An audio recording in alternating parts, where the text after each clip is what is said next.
हे बरे गावात हे सगळं चालतं, पण आपण सगळं केलेलं नाही चालत. असंच आहे. आमच्या गावात समोर समोर घरामध्ये पळून लग्न केलं. तो विषय कोणीच गावातल्यांनी किंवा मुंबईतल्यांनी धरून नाही ठेवला. आणि मी जे लग्न केलं ना ते इंटरकास्ट केलं. म्हणजे मी अजूनपर्यंत कधी व्हिडिओमध्ये सांगितलं नाही, पण हे सांगण्यासारख्या गोष्टी पण नाहीत. खूप सारं सहन केलं मी. तर इंटरकास्ट लग्नामुळे एक वाळीत टाकल्याचा प्रकार माझ्यासोबत घडला आहे. आणि तो मी गेले 7 ते 8 वर्ष फेस करतो आहे. ना आमच्या घरी कोणी येत, ना आम्हाला कुठल्या कार्याचं निमंत्रण वगैरे दिलं जात.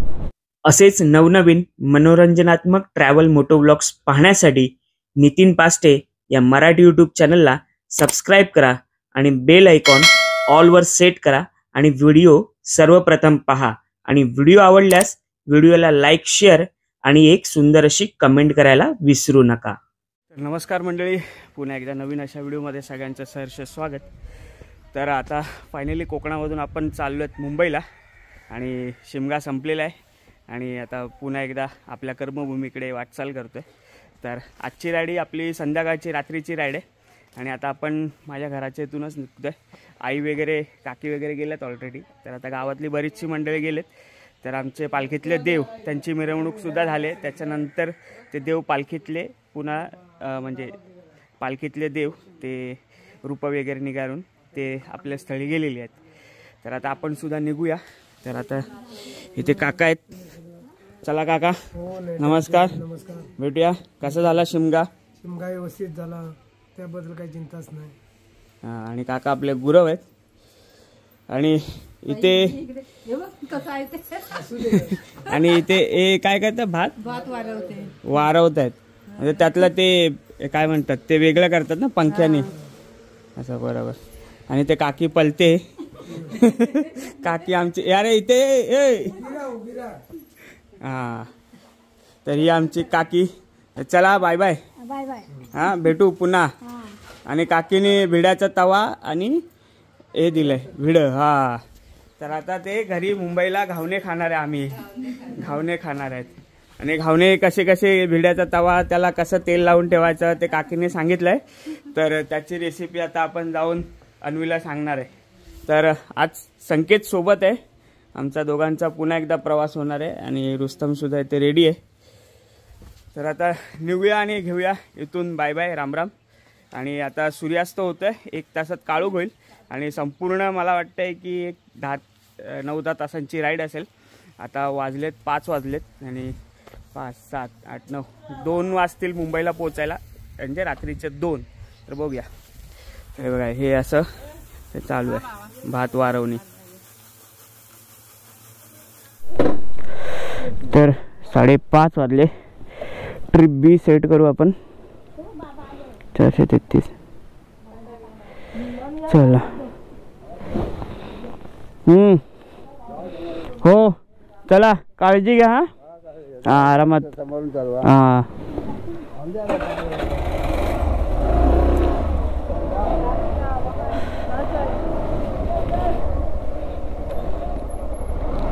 चले अंकु भांडी घासते.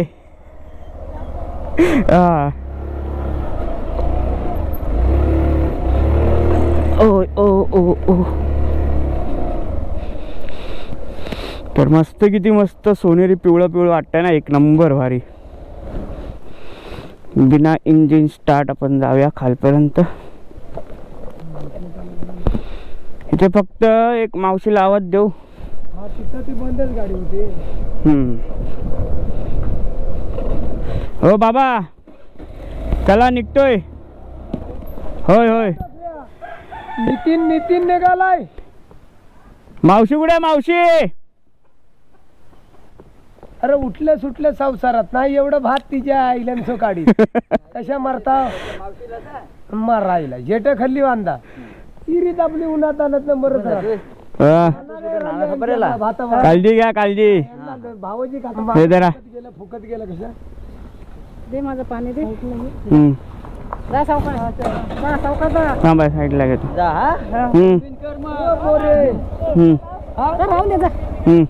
चल, काळजी घे. तर फायनली अशा प्रकारे सगळ्यांना बाय बाय करून आता मी निघालोय. आणि हा आमचा गावचा खराब झालेला रस्ता. कधी काका बनणार आहे रस्ता आपला? काय माहित आता काय गावकरी करतायत, गावकर काय करतायत जो काय माहित. गावली पैसा खातायत, इलेक्शन मारतायत. मारतायत. मरणाऱ्या गावचाच माणूस, बाकी कोण. तेच आहे ना.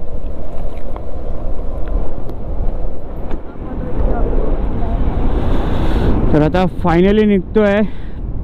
तर आता आपल्या देवाचं मंदिर आलेलं आहे आणि ते आमच्या सुद्धा गावातली मंडळी आहेत. चला जाऊया आता म्हटलं, गावात काय नाही काय. हा आता सोपलंय ना सगळं, सोपलंय. चला आजी, बरे आहेत ना? हा आता झालं. आता मुंबईत जायचं. चल दादा, चला हे आपलं गावाचं देवाचं मंदिर. तर निघूया. चल बाय. हा तर आता 5:30 वाजलेत आणि टोटल किलोमीटर आहे 365 360 वगैरे.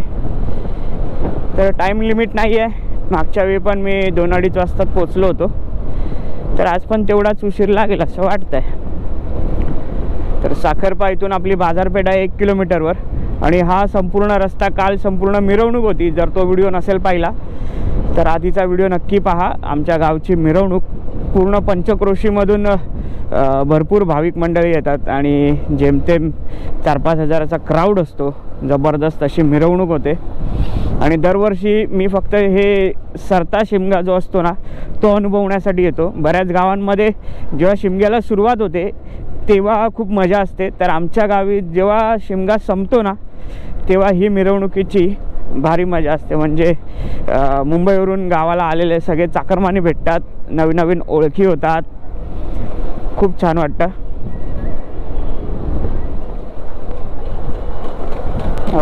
बघा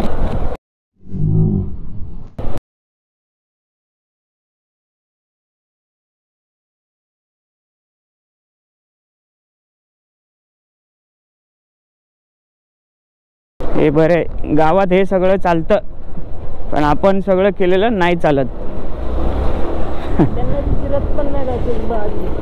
हां असंच आहे. आमच्या गावात समोर घरामध्ये पळून लग्न केलं. तो विषय कोणीच गावातल्यांनी किंवा मुंबईतल्यांनी धरून नाही ठेवला. आणि मी जे लग्न केलं ना ते इंटरकास्ट केलं. म्हणजे मी अजूनपर्यंत कधी व्हिडिओमध्ये सांगितलं नाही, पण हे सांगण्यासारख्या गोष्टी पण नाहीत. खूप सारं सहन केलं मी. तर इंटरकास्ट लग्नामुळे एक वाळीत टाकल्याचा प्रकार माझ्यासोबत घडला आहे आणि तो मी गेले 7 ते 8 वर्ष फेस करतो आहे. ना आमच्या घरी कोणी येत, ना आम्हाला कुठल्या कार्याचं निमंत्रण वगैरे दिलं जात.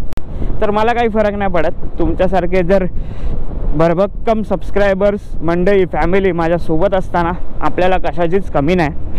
त्यामुळे ज्याचे कर्म त्याच्या पायी आणि जैसे जैसे कर्म फळं देतो ईश्वर. तर हे माझ्या कर्माचं फळ असेल, भले ते वाईट असेल चांगलं असेल पण ते मान्य आहे मला.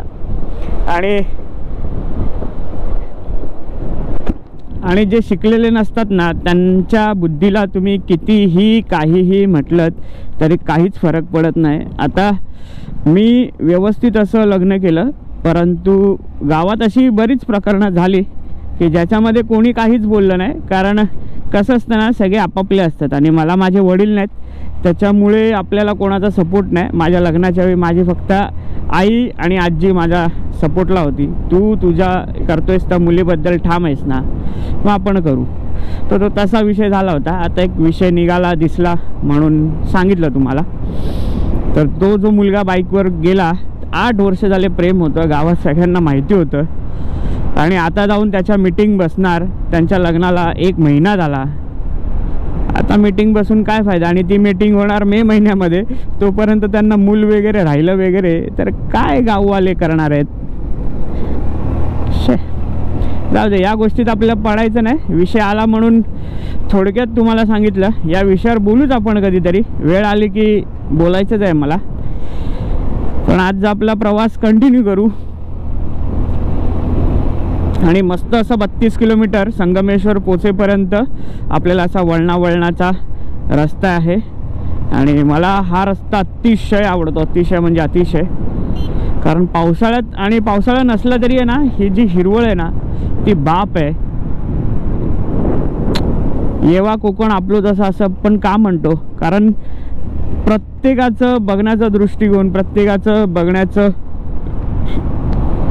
प्रत्येकाची विचार करण्याची वेगवेगळ्या पद्धतीने क्षमता या कोकणाच्या दृष्टीने वेगळे आहेत. आता बरीचशी मंडळी कमी वेळामध्ये छोटे मोठे रील टाकून फेमस झालेत आणि त्यांना सन्मान वगैरे दिलं जातं. परंतु आपली गोष्ट अशी नाही. आपण तर बरेच किती वर्ष झाले आता मी या रस्त्यांवरून कोकणाच्या राईड वगैरे करतोय, परंतु ज्यांचं लक असतं, ज्यांचा स्टार असतो ते चमकतात. आपल्याला अजून प्रयत्न करायचे आहेत. देवाने आपल्यासाठी काहीतरी अजून चांगलं नियोजन केलेलं असणार आणि तो आपल्याला अजून घडवतोय असं समजून मी प्रयत्न करतोय. भले व्हिडिओ चालो न चालो, आपल्या आयुष्याचा एक भाग आहे आणि प्रत्येक दिवशी काहीतरी नवीन शिकायला मिळतंय, काहीतरी नवीन बघायला मिळतंय ना, तर त्या परमेश्वरांकडून आपण जास्त अपेक्षा नाही ठेवू शकत याच्यापेक्षा. कारण आपण जे जगतोय ना ते काही लोकांचं स्वप्नसुद्धा असतं आणि मी जे काही लोकांचं बघतो ते माझं स्वप्न असतं. म्हणजे हा तो फरक असतो. आपण समोरच्याला बघत असतो तर मागून कोणतरी आपल्याला सुद्धा बघत असतो. तर अशा काहीशा गोष्टी आहेत आणि त्या तुमच्या आयुष्यात सुद्धा असणार आहेत. प्रत्येकाचं ध्येय कंप्लीट झाल्यावर एक नवीन ध्येय त्याच्या समोर उभंच असतं.